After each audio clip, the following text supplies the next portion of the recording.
Spot visit করলে লক্ষ্মীপুরে মহামান্য রাজ্যপাল কিছু পাবেন না। লক্ষ্মীপুরটাকে বা চোপড়াটাকে হামিদুর রহমান কার্যত ভারতের মধ্যে আরেকটি রাষ্ট্র বানিয়ে রেখেছে।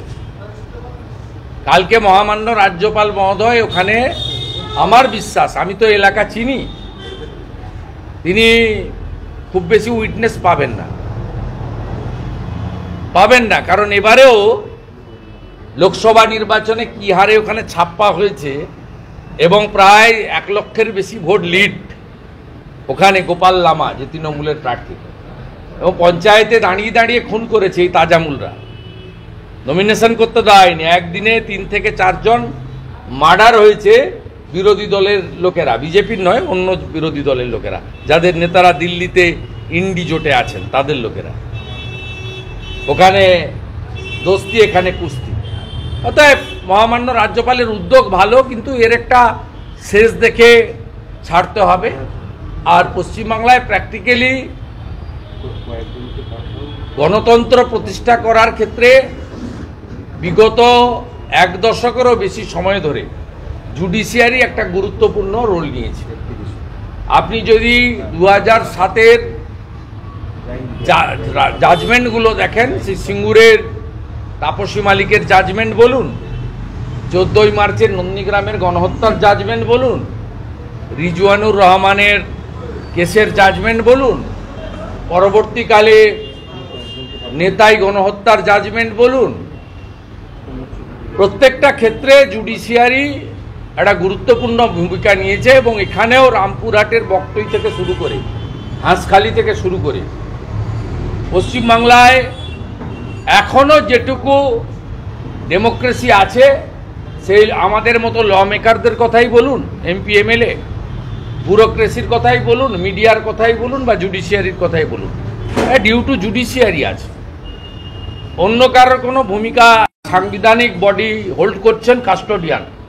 আমি sorry to say, with heavy pain আমি বলতে বাধ্য হচ্ছি যে তাদের অনেক কিছু করার থাকলেও তারা করেন না।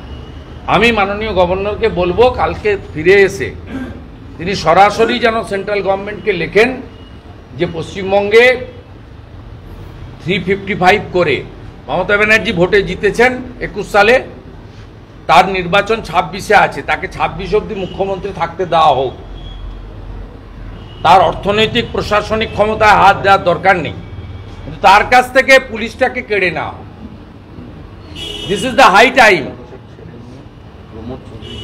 355 রেকমেন্ড করে, উপদ্রুত ঘোষণা করে মণিপুরের মতো সমস্ত থানাগুলোকে নিয়ে নেওয়া উচিত। এবং এখানে পশ্চিমবঙ্গে ল অ্যান্ড অর্ডারের অ্যাডভাইসার নিয়োগ করে দেওয়া উচিত। যেমন মণিপুরে ex DG CRPF Kuldeep Singh আছেন, এখানেও কোনো কম্পিটেন্ট অফিসার যারা কাশ্মীর থেকে শুরু করে অনেকগুলো অপারেশনে সাকসেস হয়েছেন, তাদের মতো কাউকে এখানে ল অ্যান্ড অর্ডারের অ্যাডভাইসার করে, পার্টিকুলারলি আমাকে নাম চাইলে আমি দিয়ে দেবো, 40 থেকে 50টা পুলিশ স্টেশন এরিয়া এখানে ল অ্যান্ড অর্ডারকে পুরো সিজ করে নেওয়া উচিত।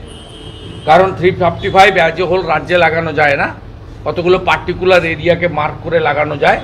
সে মার্ক করে লাগানোর মতো ফিট কেস পশ্চিমবঙ্গে তৈরি হয়ে গেছে।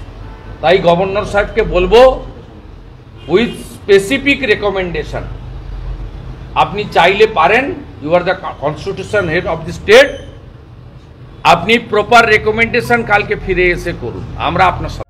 আমাদের ভিডিও ভালো লাগলে লাইক এবং শেয়ার করুন, কমেন্ট সেকশনে গিয়ে জানান আপনাদের মতামত। আরও ভিডিও পেতে আমাদের চ্যানেল সাবস্ক্রাইব করুন এবং প্রতি মুহূর্তে খবরের আপডেট পেতে প্রেস করুন বেল আইকন।